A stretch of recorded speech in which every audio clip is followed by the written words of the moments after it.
Throughout our lives, we encounter adventures and memorable events. Making the most of these events is key, because these adventures create milestones in our lives, and what better way to document these milestones than through books? Milestones, big or small, but they all hold a special place in our hearts. The accomplishments may be personal, such as graduating from school or getting a promotion at work, or they may be shared with others, such as getting married or even having a child. These books can serve as a reminder of the hard work and dedication that went into reaching that goal. They can capture the memories and emotions associated with it, and they can be cherished for years to come. No matter what the milestone is, capture it in a book.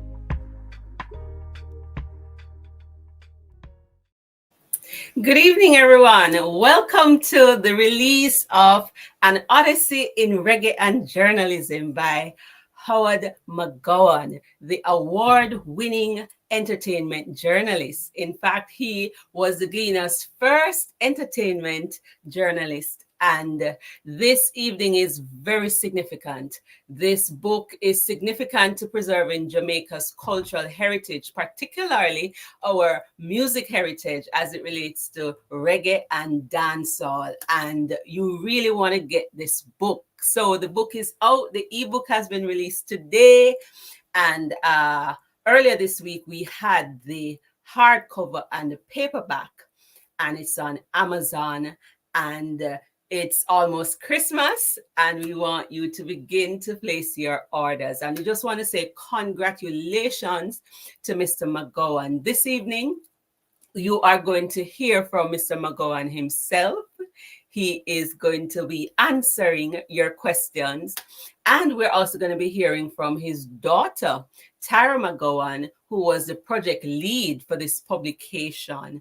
And you're going to be hearing from his friend and colleague, Mr. Michael White, who will also be bringing greetings. We want to know where you're joining from. So we want to welcome everybody who's joining on Facebook, those who are joining on LinkedIn, those who are joining on YouTube. My name is Kamika Ruth Taylor.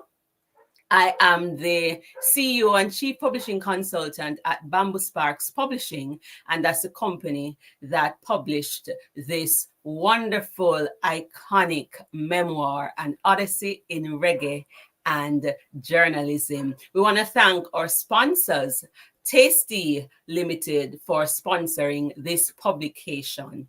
And now I'm going to invite on stage his daughter, Tara McGowan, who is going to be bringing greetings and just talking a little bit about her experience in bringing this book to life. So welcome, Tyra. Good night, everyone. Thanks for having me. I am appreciative of everyone that is here. It has been a long time coming towards this book. And I just want to say congratulations to my father on achieving this significant accomplishment. As I said, the journey has had its challenges, yet your resilience has propelled you to great heights. And today we celebrate the addition of author to your moniker. And in the words of Philip Graham, journalism is the first rough draft of history. And this sentiment perfectly depicts your 5-decade odyssey in contributing to writing Jamaica's history in terms of music and entertainment and all the likes. May your book serve as a source of knowledge and inspiration, leaving an indelible mark on those who read it, because I've read this book and I know that all the untold stories behind the scenes of entertainment is a light to anyone who has interest in these topics. Thank you so much, everyone, for joining, and I hope that you buy the book and get to read An Odyssey in Reggae and Journalism. Thank you, everyone. Thank you so much, Tara McGowan. Without you, certainly this book would not have seen the light of day. It was an honor working with you. By the way, for those who are joining us, this is not the book launch. This is just this is like a pre-launch. This is just the release to say the book is here at last, and we are inviting you to go out and get it.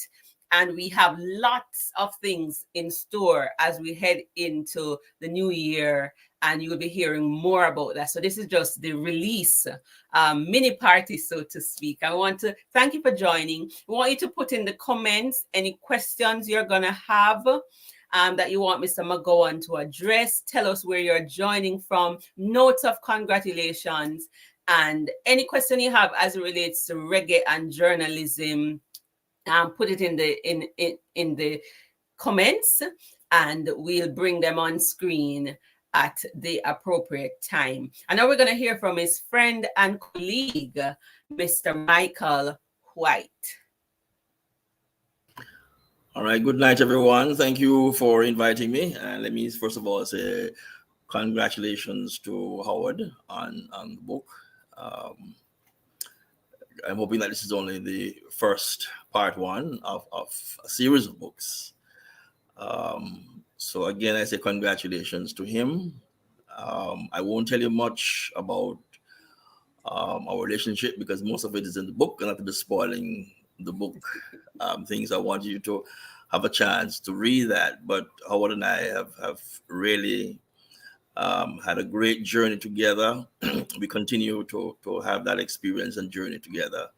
But I'm sure that you will really have a good time reading this book. And again, Howard, congratulations. All right. Thank you so much, Mr. White. May I ask, for those who are joining, how long have you known? I know you don't want to spill the beans, in terms of what's in the book, but how long have you known Mr. McGowan? A long time. I'm not good with dates. Howard is the man that normally would best telling you about the dates and the time. But for most persons who with no relationship, Howard and I met really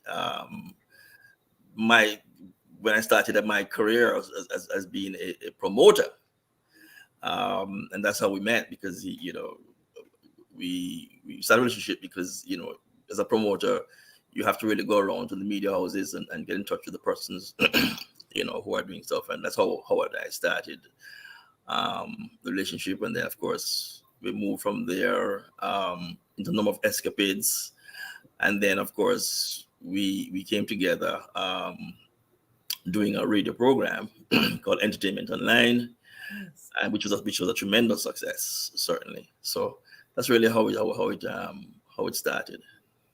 I'm going to put you on the spot and ask you another question, final question. Tell us one thing, a fun fact about Mr. McGowan that people may not know, because you worked with him for so long and you're his friend. A fun fact about him that people may not know. Just one. Well, there are so many that I can't remember. I can't Just one. Yeah. Tell us something interesting about him that you think. What I will tell you, it's in the book. What in the book? Yes.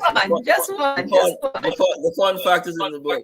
I will tell you one thing, though. I will tell you one thing that I guess again this is one thing that amazed me about Howard. He's a very good memory, fascinating. I mean, we went to shows together, and Howard verbatim could tell you what happened. I mean, I had to be recording and writing down things because my memory is not good. But as of before, most of the things, a lot of things are in the book. One of the things I would say also too is that I mean, when we started our radio program, we had this synergy because obviously I was in radio before he entered that field. But we always clicked together. Each of us had our own. We didn't have to put it on paper what our responsibilities are. We just worked along with that, and it worked. It worked quite well. And I was a very funny man. He may not tell you that, but he has a a lot of smart humor cracks Yes. that makes you laugh. Thank you so much. You see, and that's a perfect way to segue into the next item on this evening's program, which is a reading from the book, chapter 9, and it's called Going Incognito. So thank you so much, Mr. White. That was well done. Right. So, as you heard from Mr. White, Mr. McGowan has an excellent memory. And chapter 9 of the book brings that out. And I'm going to invite Mr. McGowan on stage to give us a reading. And then we're going to get into our Q&A segment. It's kind of like meet the author, ask your questions. Like I said, this is not the book launch. This is just the book release. The launch is going to happen sometime in February, in Reggae Month in 2024. But bear in mind what Mr. White just said. And chapter 9 is entitled Going Incognito. So you're not going to see Mr. McGowan's face, but you're going to hear his voice as he reads chapter 9. Welcome, Mr. McGowan. Thank you, Ruth. Okay. You can go right ahead and give us a little piece, a taste, a teaser of chapter 9, Going Incognito. Okay, this is one of the highlights of the book. There are many. Here we go. I had never bought into the idea of walking around with a pen, notebook, and in some instances, a tape recorder. As to my mind, this served only to draw unnecessary attention. So, while he was surprised by my no-pen approach to our first Reggae Sunsplash assignment, my good friend Michael White from the then Jamaica Broadcasting Corporation, JBC, came to appreciate the method to my madness. It was during this time that I earned the moniker journalist without a pen. At the end of each night's performance, we would head back to our hotel in the early morning. With no sleep or notes, I'd call in my report to the typing pool at the Gleaner and dictate my story, which would make that afternoon's star. Back to being incognito. The fact that people felt comfortable in my presence made for a more natural environment, and in some cases, the big reveal flowed from their mouths without a second thought. A case comes readily to mind: backstage sting inside the National Stadium in the late 80s. As was my style, I pulled no punches in my reporting, and several artists felt the wrath of my pen as the culture of no-shows evolved. This came about when acts duly booked for a show took the advance, usually 50%, and failed to turn up for the event or refund the promoters money. One such case involved DJ Papa San in his pre-gospel era. I received a call from a promoter in Curacao who, in tears, told me that San, whom he had booked, failed to show. The result was patrons rioting, and in the aftermath, it caused thousands of dollars worth of damage to his club, and even worse, his reputation as a promoter was severely tarnished. Naturally, this formed the lead on the entertainment page, with Sassafras, San's manager, calling with the feeble excuse that due to the time difference, San, who was working in Japan, had mixed up his flight time. Sometime later at Sting, I was in the company of fellow journalist and friend G. Fitzbartley when up walked Papa San. After exchanging pleasantries with Fitz, whom he knew well, San launched into attack against me. Quote, the boy McGowan down at Gleaner try wreck my career. Him want a shot. End quote. Sensing he was about to commit career suicide, G. Fitz interrupted him, pointed at me and said, quote, you know who this man is? To which San responded, quote, no. G. Fitz replied, quote, this is Mr. McGowan. San looked as if he had seen Casper the Friendly Ghost, fumbled to shake my hand, and suddenly I had become boss.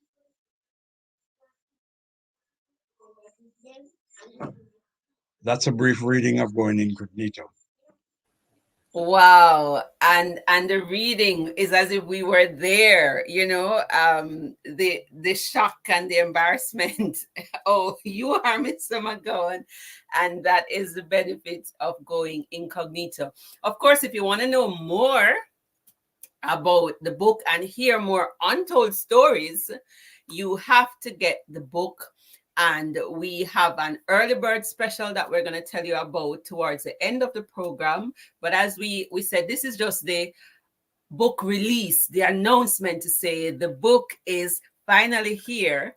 And now we're going into our Q&A segment where we're going to ask Mr. McGowan to answer a few questions. And if you have questions about reggae and dancehall, its growth and development in Jamaica, and if you have interest in journalism, you can just pose those questions in the comment and I will bring it out. Stefan Thomas is saying, wow, interesting story. I can't wait to read all about it. Congratulations, Mr. McGowan. And of course, in true incognito style, you're not going to see him this evening because that is part of what he's known for, going incognito.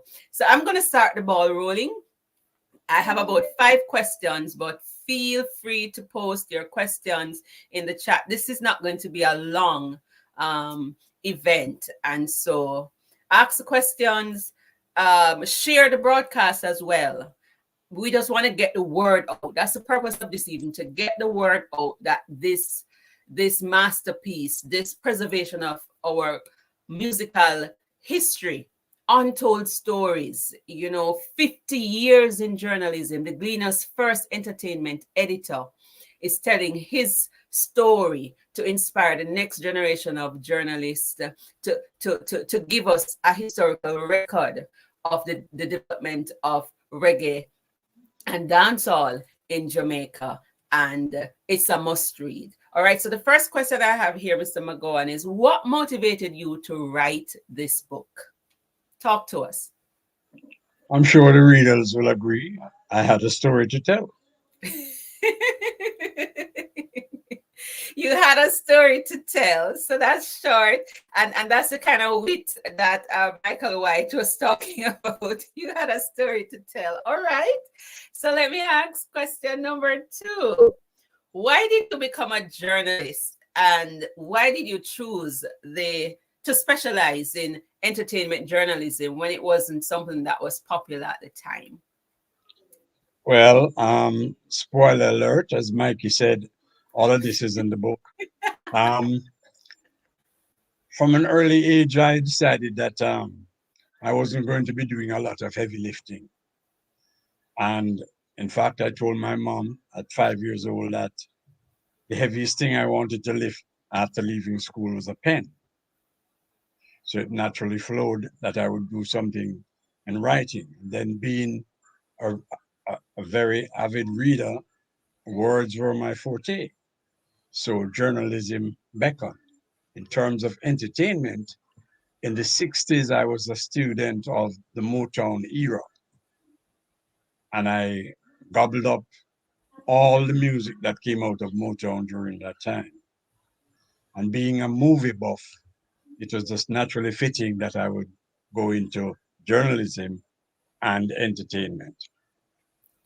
Wow. Now, there's another journalist that you would have worked with. He celebrated 50 years in journalism with his book, Desmond Alley's Greatest Hits.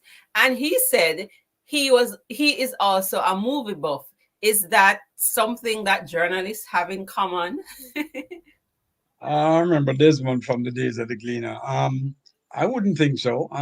It's just a person's natural like or taste gravitating towards a section of the arts. And I loved movies and I loved Motown music. So both Jill and I went into entertainment. It was either Okay. entertainment or sports. Ah, all right. So you read chapter 9 and we heard a little untold story there of that interface with Papa San. Now, can you tell us your most memorable experience in being an entertainment journalist? There are so many that it's hard to single out one. But if I was hard pressed to find one, it would be the Reggae Sunsplash tour that I went on North America, 1986, I think. Um, I was fascinated by the impact of the music on the West Coast, and even more so with the tribe of Indians in New Mexico, known as the Hopi Indians. That's where I experienced my first blue corn. We know corn as being yellow in Jamaica. They grow a corn that is blue, and they would stand in the crowd at the stage show and they would just jump horizontally all night.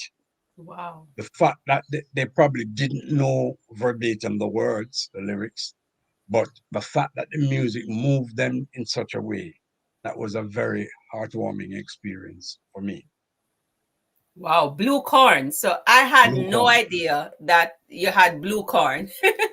Yeah. There is an upcoming chef, Ramesh D'Souza. He introduced us to blue rice, and this evening you're introducing us to blue corn. So that's quite interesting. All right, so why does reggae and dancehall music matter to you, and why should it matter to us as Jamaicans? Well, the evolution of our music from way back just moved naturally and progressed naturally along to, sorry, to when reggae came to the fore. You had ska, which gave way to rocksteady, which to my mind was the most creative music. It was the most short-lived variation of our music. Didn't last long at all, late 60s to early 70s. And then came reggae, and reggae held sway with conscious lyrics being the norm from the early 70s. And towards the back end of the 70s, early 80s, dancehall came on the scene and forever changed the complexion and culture of Jamaica's music. And so you just naturally gravitated towards this in terms of covering it and Yeah, yeah. yeah. Coming from the states with the Motown R&B, the pop was naturally where I was going to gravitate. I was going to cover Beethoven and those people. The Gleaner did a lot of that back in the day through Reuters or the Associated Press. So I figured that our own music genre deserved to be highlighted, and naturally I gravitated towards that. I love it. I love, celebrating our culture, our history. And I love that. I have two more questions. And so if you have any questions, now is the time to post them in the chat. As I told you, this evening is not long. It's just about the release of this book and announcing it to the world.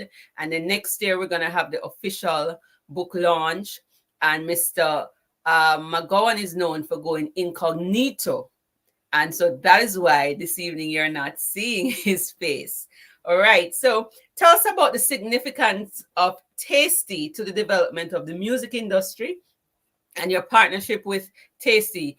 Today, we know about Digital Rising Star, and overseas there's The Voice and all of those competition that, act as a platform to unearth and release new talent. Talk to us about the significance of Tasty to the development of the music industry in Jamaica and your connection with them. Well, to my mind, the Tasty Talent Contest is the singularly most important non-money making event in entertainment since independence. The contest started in 1979. I was fortunate to be selected from the Gleaner to represent the company at the initial meeting, where the rules and the framework of the contest was laid out. The late Sonny Bradshaw was the man who had the brainchild and approached Mr. Chang, Vincent Chang of Tasty, with the idea. Mr. Chang grabbed the idea and ran with it, as they say. He was afforded an OD by the government of Jamaica, not for making patties, which is Jamaica's best patty, but for his contribution to the music and the entertainment industry. Mm-hmm. It started in 1979, and I was fortunate to be associated with it right through to the end in 2013. 34 years unbroken, the longest and most successful talent search in Jamaica's history. And I could not begin to name the names of persons who have passed through that contest. Suffice it to say, it started with Nadine Sutherland, Paul Blake, and Yellowman that first year, and the standard never fell, continued right through its 34 years.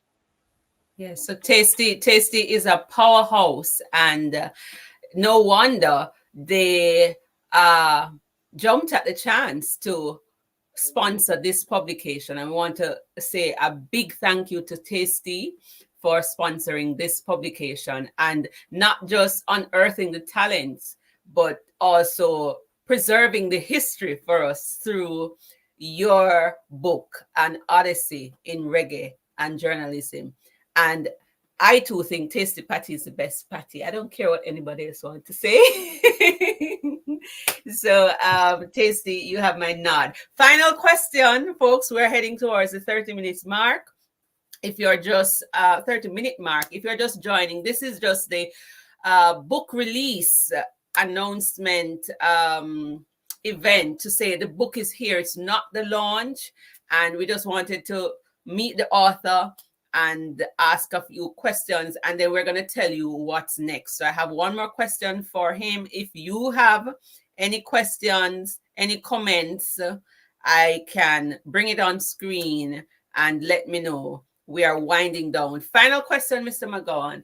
After 50 years in journalism, in one field, 50 years in any endeavor is quite an achievement. So I want to say congratulations for sticking with it and staying the course, sticking and staying with one thing for so long. What lessons do you have for journalists? Give us top 3 lessons for current journalists and upcoming journalists, having been in the field for 50 years. Talk to us. This is your final question. Well, the thing is, having been trained in the US, when I came and joined the Gleaner in 1974, I found that the style of journalism that was practiced then, and to a great extent even now, differed a lot from what I was used to or what I was taught. You have the normal tenets of the profession that you try to adhere to. You keep your opinion out of a news story. You try to get the other person's view before you publish. It's not about being first, it's about being accurate. And I had a lot of resistance to my style because, as I said, I was coming from the US with a different style. You had either normal journalism, you had checkbook journalism where you paid your source to get information. You have yellow journalism, which you hid certain things for not wanting to upset status quo. This is the Jamaican style. You have investigative journalism where you need a mind like a detective and the probity of a forensic person. Whichever niche you find yourself in, you try to do it to the best of your ability. And as they say, if you love something, you never work for a day. Yes. So you're saying that we need to be accurate and not just first. That's one of the big The things. most important criteria is being accurate, not being first. Without blowing, without sounding my own horn, all the years I spent at the Gleaner, 23 years, breaking stories, interviewing persons. Neither the Gleaner nor myself has ever been sued. So accuracy, yes. Congratulations, Mr. McGowan. This has been a treat. This is just a teaser, people. It's not the book launch. We just want you to know that this significant book contributing to the preservation of Jamaica's cultural heritage in terms of reggae music and dancehall, and also the development of journalism in Jamaica. You will learn much about the Gleaner. You will learn much about journalism. It is a good book and a good read. And so for those of you who are interested and we want you to spread the word, I am going to tell you what's next. And thank you, Mr. McGowan. Thank you, Tyra. Thank you, Mr. White, for sharing. And thank you for those of you who have sent in your notes of congratulations and you are joining us live. We know quite a number of people will catch it on the replay. So congratulations again, Mr. McGowan. Thank you. You're welcome. All right, so we're almost at the end of this book release, and I'm sure you want to know where you can get the book. Of course, for those of you who love to purchase stuff on Amazon, you can go on Amazon and get the ebook, the paperback, and the hardcover. But if you want to order direct from the author, because when you order direct from the author, they get a higher percentage. And this is your chance to also get the limited autographed editions. And so I'm going to share screen.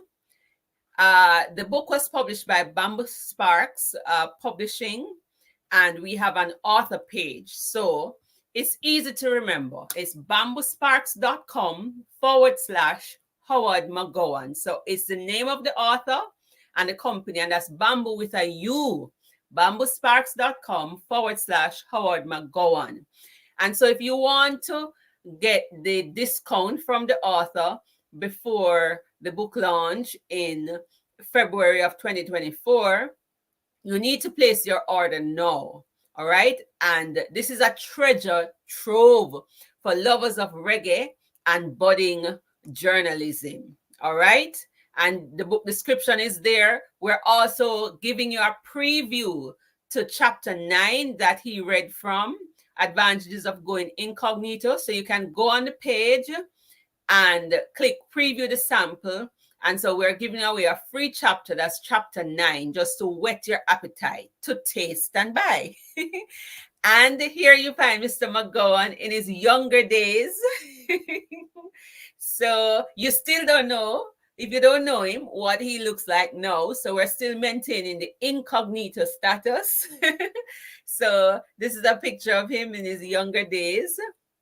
And This book is a must read, you will love, and we're going to tell you 5 reasons why you must get this book. 1, it will give current and aspiring journalists, it takes them on the journey of entertainment coverage.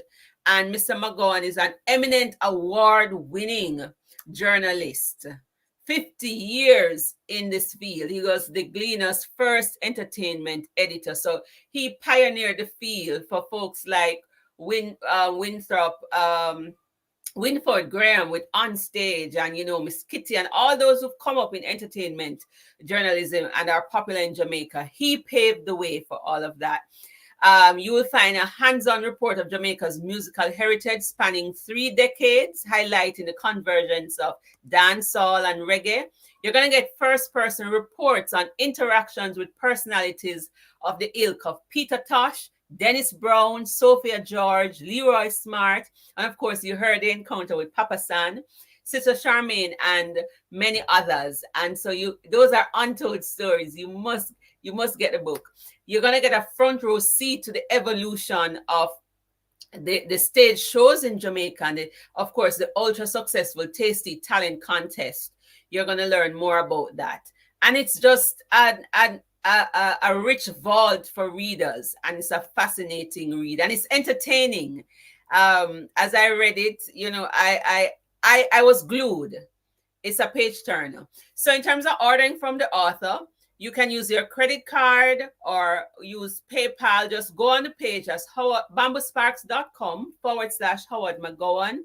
And we have the early birds special. This goes away on January 31. You can order the paperback for $2,500 or $18 US, and then pay the delivery fee, and we'll get the book to you. So whether you're in Kingston corporate area, other parishes, or you're in the US, UK, and Canada, you can order the early bird special.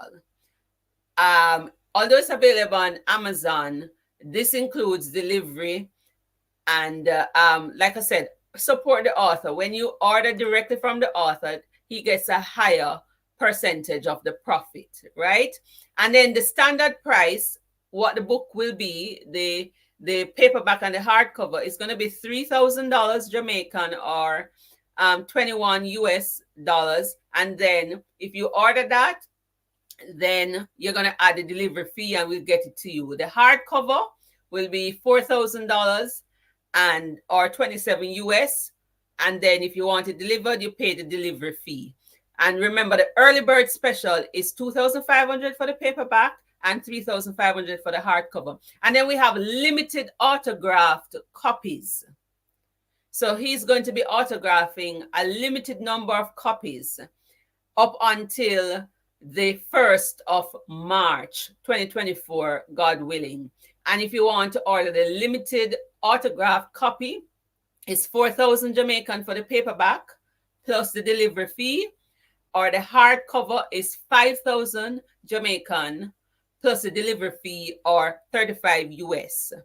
And we have some endorsements from, you heard from Mr. White this evening, sales manager at Sportsmax Limited. And we have an endorsement here from Tasty as well as Pat Reed, former coordinator of Miss Jamaica Independence Beauty Contest. So the book also speaks to the development of the beauty contest industry in Jamaica. And we have some pictures here, snapshots in time.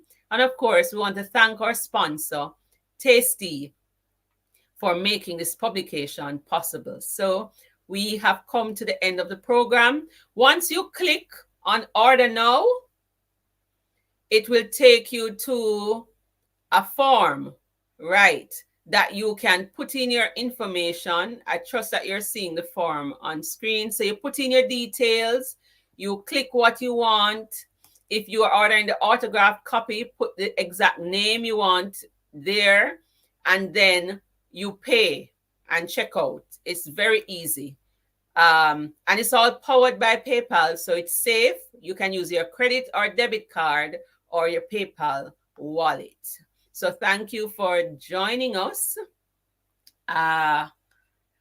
I have a question here on screen from Yvonne Shan. She said, what are you hoping to the readers to take away after reading this book? I think that's for Mr. McGowan. I'll bring you back on stage. I'll play a little music in the background. And we're wrapping up with this final question. What are you hoping the readers will take away after reading this book? I'm hoping that they will have a real insight into the entertainment industry as it pertains to Jamaica. A lot of things that were previously untold are revealed in the book. I also would like readers who are thinking of getting into journalism to understand the struggle, because I made sure I spoke of the days when I started in journalism as against what obtains now. Remember my first running in with Theodore Seeley, the esteemed editor of the Gleaner, who wrote a headline about tasty patty eating contest. And I had the audacity to say, music fun galore at tasty contest. Called me in his office and I went in and he said, youngster, you wrote this headline? And I said, yes, sir. He said, the word galore is not a Gleaner word. Never use that again. Can you imagine? A simple word like galore? But that was 1974. What obtains now, I don't think Mr. Seeley would recognize his paper. So this is what I'm hoping lovers of the music and those budding journalists would take away from this publication. So two things. They will understand the nature of journalism and the standard of excellence expected. And persons will come into a better understanding of the music industry, the development of it. And so you'll get an appreciation. It didn't just happen overnight, as persons are doing it now. It didn't happen overnight. When I went to the Gleaner, there was hardly anything about reggae on the entertainment pages of the Gleaner. You could get your pantomime and your art gallery report and so forth and so forth. And theater was covered extensively too. But reggae, precious little. Because the powers that be that spent the almighty dollar looked down on the music. So it wasn't afforded any great coverage. Yeah. And I waged a relentless battle to have that change. Yeah. So in other words, a lot of things that we take for granted today, reggae music on TV and things like that,